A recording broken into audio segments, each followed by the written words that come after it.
Gaano kahirap mawalan ng nanay at tatay. Tanging nag-alaga ang kanilang lola. Naiwanan ng kanilang ina, 6. Ako lang nag-aaruga. Si lola ay naging nanay at tatay sa 6 niyang apo. Ako ang nanay, ako ang tatay, ako pa ang lolo at ang lolo. Sa murang edad ng mga bata, naulila na sa nanay at tatay.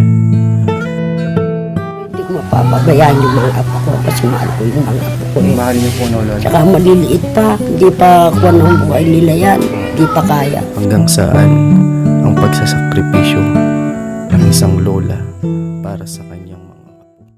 Magandang araw po sa inyong lahat mga kaboksi, at ngayon po muli po natin balikan po si Lola Lourdes para po meron po tayong ibibigay po na sorpresa po.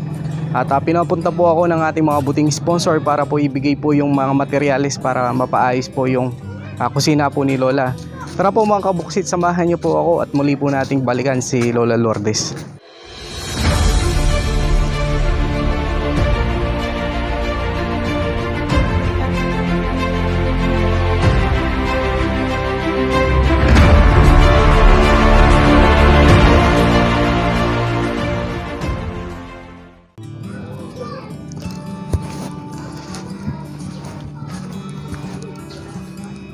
Tao po. Tao po. La. Gandang araw po. Magandang araw naman. Lamano po la. Tawang ka ng Diyos. La, pwede pong tumuloy. O, tuloy ka. Ito po si Lola Lourdes. La, kumusta po kayo la? Ito, awa ng Diyos. Mabuti, nakakaraos. Unang-una sa pagtulong ng mga taong nagbibigay sa amin. Maraming salamat po sa inyong lahat.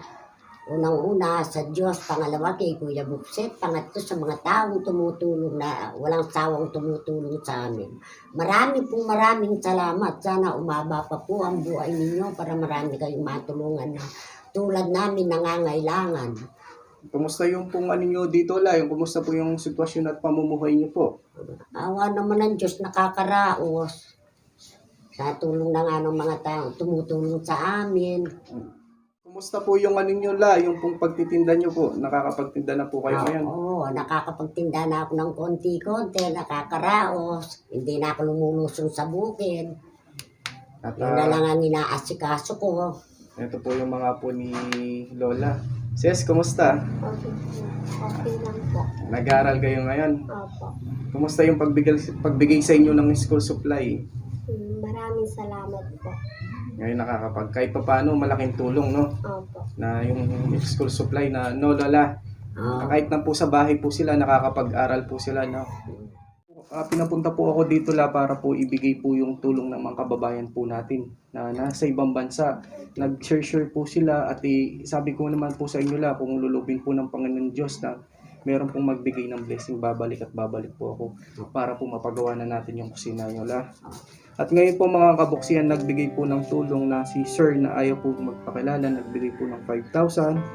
Si Ma'am Aurelia po na nagbigay po ng 10,064 pesos. Mr. and Mrs. Edwin and Marjorie Arellano nagbigay po ng 4,000. Si Ma'am Aya Lee na nagbigay po ng 8,050. Si Ate Edith po na nagbigay po ng 13,508 pesos. Si Mamita from San Diego na nagbigay po ng 5,000. Ang total po nito mga kabuksi, 45,622. Bali po, bumili na po kami ng mga materyales, pati po labor. Wala na po kayong gagastusin la. Lahat po ito ay pagkakalob po sa inyo. Mapapaayos na po natin itong bubong nyo. Lahat ito papapalit po natin. Kahoy, bubong. Papasamentohan po natin yung paderyo la. Tapos papapinturahan pa po natin yung sa kabila la. Ito po si Lola Lourdes po mga kabuksi. Sa lahat ng unang tumulong sa atin ang pinaaabot ko po sa kanila. Maraming salamat po sa inyong lahat. Sana mapapambuhay niyo, hindi kayo magkakasakit. Ang tanging panalangin ko na lang, yun lang ang may gaganti ko, yung pagdasal ko sa buong may kapal, sana umaba pa yung buhay niyo. Maraming salamat sa inyong lahat na tumulong sa amin. Mababawasan pong nervous ko nito. Hindi na kayo mag-aalala ngayon pag umuulan po, no? Oo, kapag umuulan po, lumalabas ako. Nagdarasal ako. Sabi ko, wag mong umangisa ng malakas para hindi ko kabaan. Yun lang po. Marami pong salamat. At ngayon ito pong pagbigay po ng tulong sa inyo ng mga buting nating sponsor. Karapat dapat po kayong tulong at nakita po kayo. Sabi nga po sa akin. At ngayon po ito po mga kabuksi yung total po na nalikom po natin. 45,622 pesos po. Bumili na po kami ng mga materyales, pati po yung labor na babayaran po pagpapagawa po kay sa ano po ni Lola sa kusina niya. Para po pag dumarating po yung tagulan, wala na pong iisipin si Lola. Hindi na po siya kakabahan, hindi na po sila mababasa, at lalo na po, safe na po sila, lalo na po yung mga apo niya ni Lola Lourdes. Opo, maraming salamat. Mamumuha na naman ako sa kaligayahan. Maraming salamat. Sana huwag kayo magsawang magtulong sa amin ng langay-langay. At hindi lang po yan meron din pong gusto pong ibigay po ang aking misis na mga damit po para sa iyo at para po kay Princess. Ito po mga kabuksi. Ito po, bigay po ni misis po. Wife ko po para kay Princess po, mga shirt po. Princess. Maraming salamat. Tapos ito bigay din po ni wife ko po sa inyo po. Dahil maraming salamat. Ito Sige buksan niyo po Sana, ang idadalangin ko lang, sana, ang regalong magbubut sa itaas, sana magkaroon na kayo ng sukli. Oo. Yan ang idadalangin ko sa magkaroon ko kayo ng sukli na ganito. Para meron kayong gabay.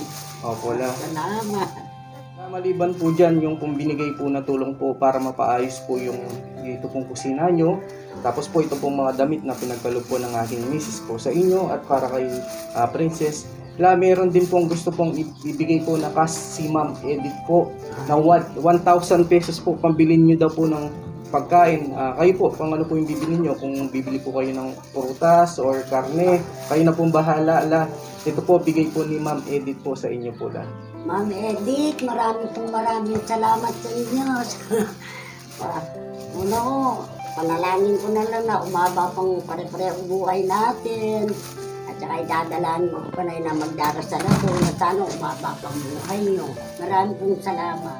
Ano masasabi niyo sa pagbigay ng tulong sa inyo, lalo na mapapaayos yung kusina ni Lola niyo na hindi na kayo mababasa? Maraming salamat po. At pong tumulong sa amin. Oo. Basta maging mabait na bata kayo, lalo na kay Lola niyo. Lagi niyong gabayan si Lola niyo. Huwag matigas yung ulo.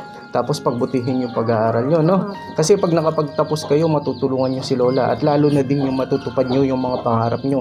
Si Lola nyo, medyo may katandaan na pero pinipilit niya maghanap buhay para sa inyo. Lalo na po, Lola, yung po mga bata, wala na po silang nanay at tatay po. Napakahirap po sa kanila, no, Lola? Kaya po, napakalaking saludo ko po sa inyo, na napakabait at talagang hindi nyo po pinabayaan po yung mga po nyo. At ito pong pagbigay po ng tulong sa inyo ng ating mga buting sponsor, karapat dapat po kayong tulungan. At itong maitutulong ko lang, Lola, sabi ko nga po sa inyo, ako'y naging tulay lang po para po mapaabutan yung tulong yung mga kababayan po nating mahirap. Nakagaya nyo po, Lola. Maraming po salamat sa inyo lahat. Lalo na po kay Kuya Bukse. Wala. Na hindi nagsasawang tumulong sa amin. Siyang naging daan. Ginamit ng Diyos para makarating dito na matulungan yung mga naghihirap. Maraming pong salamat, Kuya Bukse. Maraming salamat sa lahat na pong tumulong sa amin. Hindi ko na po babanggitin. Nabanggit na rin ni Kuya Bukse. Maraming pong salamat. God bless po sa inyong lahat. Sana pagpalain kayo ng buong may kapal.